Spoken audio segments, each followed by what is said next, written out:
सियालवी की एक खूबसूरत बात रज़ी अल्लाह ताला अन्हु जी हुजूर, हाँ, मौलाना रूम कहते हैं कि हुजूर के लिबास बशरियत में थे। एक दिन जिब्रील अपनी असल सूरत मलकी में सामने आ गए। जिब्रील को अल्लाह ने 600 पर दिए। उन 600 परों में से एक पर उन्होंने फैलाया तो मशरिक और मगरिब को मुहीत हो गया। अल्लाह, मशरिक और मगरिब उसके इहाते में आ गए। हुजूर ने अपनी निगाह बशरियत से उसे देखा। अल्लाह की कुदरत का शाकार है ना जिब्रील। हुजूर ने उसके जरिए से अल्लाह का इरफान हासिल किया, अल्लाह की अजीम शान कुदरत को देखा। हुजूर के जिस्म मुबारक पर कपकपी सी तारी हुई, हल्का सा राशा तारी हुआ। हुजूर घर आए, कहा जम्मेलूनी, मुझे चादर उड़ा दो, चादर उड़ा दो। हजरत उम्मुल मोमिनीन ने चादर उड़ा दी। कुछ देर के बाद तबीयत मुबारका में वो इफाका हुआ। मौलाना रूम कहते हैं कि जिब्रील थे असल सूरत मलकी में, हुजूर थे लिबास बशरी में। जिब्रील को देखा, जिस्म पर एक हल्की सी कपकपी तारी हुई। खुदा की कसम, अगर जिब्रील हकीकत मोहम्मदिया को एक बार देख ले, कयामत तक होश में ना, कयामत तक होश में ना आ सके। वल्लैल हजूर के वो मकामात हैं जो किसी पे खुले नहीं, किसी पे आश्कार नहीं। अबू बकर सिद्दीक से कहा गया कि तुम मेरी हकीकत को मेरे रब के अलावा कोई नहीं समझ सकता। जी तू पूछ रहा बशरुम मिसलुकुम यूहा इलैया, ये क्यों कहा गया? ताकि लोग मानूस हो जाएं। बशरुम मिसलुकुम की तरफ तवज्जो क्यों दिलाई गई कि नबी लिबास बशरियत में आता है ताकि लोग मानूस हो जाएं, डरे नहीं कि पता नहीं नबी का तस्वर कैसा है, मानूस हो जाएं, बैठे। ये मानूस करने के लिए कहा गया था, बेअदब करने के लिए तो नहीं कहा। जी बशरुम मिसलुकुम का ऐलान क्यों किया गया? ताकि लोग मानूस हो जाएं। इसलिए तो नहीं कि जरूरत से ज्यादा बेतकल्लुफ हो जाए, इसलिए तो नहीं कि भाई बेअदब हो जाए। यूहा इलैया, मुझ पे वही आती है। जी मुझ पे वही आती है। ये भी तो देखो कि जाहिर का ऐलान किया गया कि मैं बशर हूं, और उस बशरियत की भी मिसाल कोई हम जैसी नहीं है। जी हम जैसी नहीं है। ये चेहरा वद्दुहा का चेहरा है, ये जुल्फे वल्लैल की जुल्फे, इन आंखों से माज़ाक की तजल्लियां फूटती हैं, इन होठों से वमा यंतिकु अनिल हवा की आवाज निकलती है। ये वजूद वो है जिसकी अल्लाह कसम खाता है। ये कदम वो है जिस जमीन में पड़ जाते हैं अजाब टल जाते हैं। ये हम जैसे कैसे जी? बशरुम मिसलुकुम तो ये है कि मानूस हो जाओ कि बशर जी। लेकिन आगे भी गौर करो, यूहा इलैया, इनके बातिन पे वही उतर रही है। उधर अल्लाह से वासिल, उधर मखलूक में शामिल। जी ये अल्लाह से भी वासिल हैं, ये मखलूक में भी शामिल हैं। तो वो मकामात हैं जिन्हें कोई नहीं देख सका। शाह साहब फरमाते हैं कि वद्दुहा हुजूर का वो इल्म है जिसके सामने सारी कायनात आश्कार है, और वल्लैल हुजूर का वो इल्म है जिसने सबके ऐबों पे पर्दा डाला हुआ है। वल्लैल हुजूर का वो इल्म है जिसने सबकी ऐबों पे पर्दा डाला हुआ है। इल्म से हर चीज आश्कार है, और इल्म की चादर में सबके ऐब छुपे हुए हैं। जी एक दिन हुजूर ने फरमाया कि मेरे सामने मेरी उम्मत पेश की गई, और कयामत तक मैंने अपनी उम्मत को देखा, पहचाना। कुछ बदबख्तों ने, जैसे हर का आदत है ना, उन्होंने वो बात सुन ली और जाके कहने लगे, हर्जा सराई करने लगे। जी कहने लगे दावा ये है कि आने वाली उम्मत को भी जानते हैं, और आलम यह है कि हम इनके पीछे नमाज भी पढ़ते हैं, बज़ाहिर इनका कलमा भी पढ़ते हैं। हमारे दिल के निफाक का तो इन्हें पता ही कोई नहीं, हमारे दिल के निफाक को तो ये जानते नहीं, और कयामत तक की उम्मत को जानने का दावा। कशा कशा ये बात हुजूर तक पहुंच गई।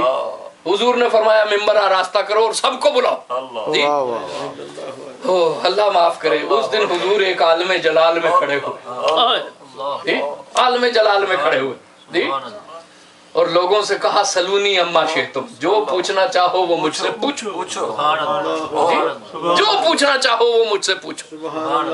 एक दुर्वेश थे, लोग उनके बारे में जाहिलियत में बड़े अजीब अजीब मामलात हो जाते थे, तो लोग उनके नस्ब के बारे में कुछ तान करते थे, शक का इजहार करते थे। जी वो बेसाख्ता बात समझ में ना आई, फौरी तौर पे जी खड़े होके कहने लगे या रसूल अल्लाह मेरे वालिद का नाम क्या है, मेरे वालिद कौन? जी हुजूर ने फरमाया अबू का हुज़ाफा, तेरे वालिद हुज़ाफा ही है। वो हुज़ाफा का ही दावा करते थे, और हुजूर ने कहा نسب کی تصدیق کر دی جی.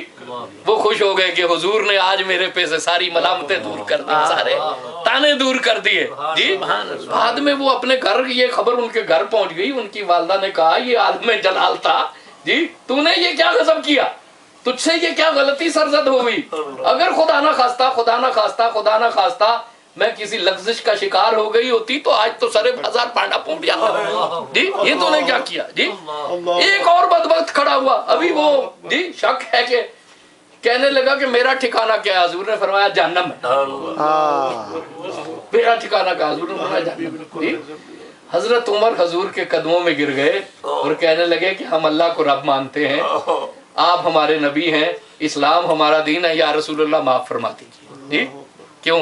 انہیں پتا ہے کہ یہ علم کی چادر ہے جی, یہ علم کی چادر ہے, عیب چھپے ہوئے ہیں.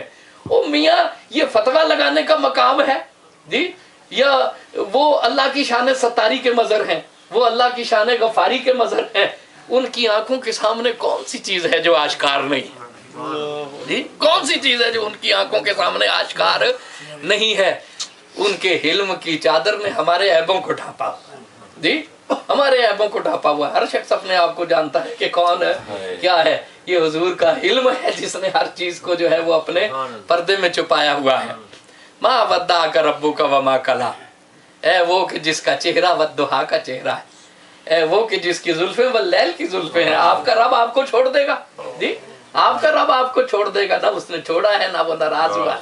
وَلَلْآخِرَةُ خَيْرٌ لَكَ مِنَ الْأُولَىٰ, آپ کے رب سے آپ کا قرب تو بڑھتا ہی چلا جائے گا, اس کی محبت بھی بڑھتی چلی جائے گی, اس کا فضل بھی بڑھتا چلا جائے گا.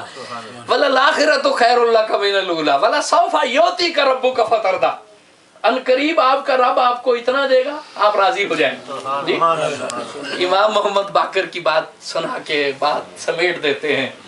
امام باقر کہنے لگے کہ لوگ کہتے ہیں قرآن میں ایک بڑی امید افزا آیت ہے, اور وہ آیت ہے کہ یا عبادی الذین اسرفوا علی انفسہم لا تقنطوا من رحمت اللہ, اے میرے وہ بندو جو اپنی ذات پہ ظلم کر بیٹھے ہو, اللہ کی رحمت سے نا امید نہ ہو. وہ کہتے ہیں, لوگ کہتے ہیں کہ یہ آیت سب سے امید افزا آیت ہے, بڑی امید افزا.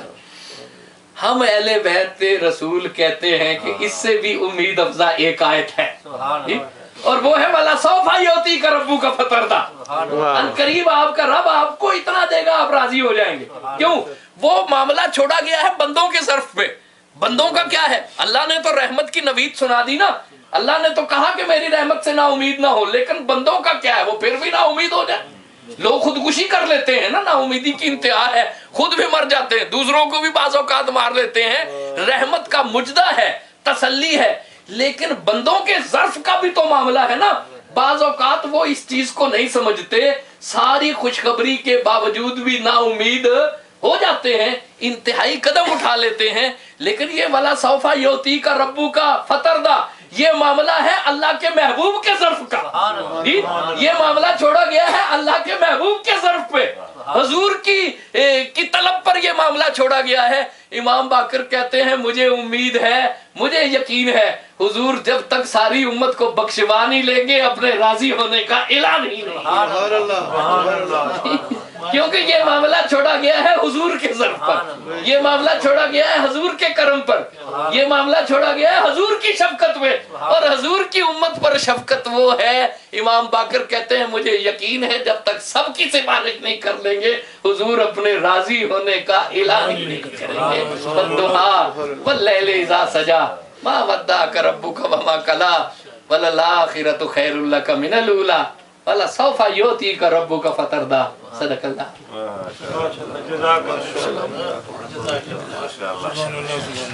سبحان اللہ, سبحان اللہ, سبحان اللہ.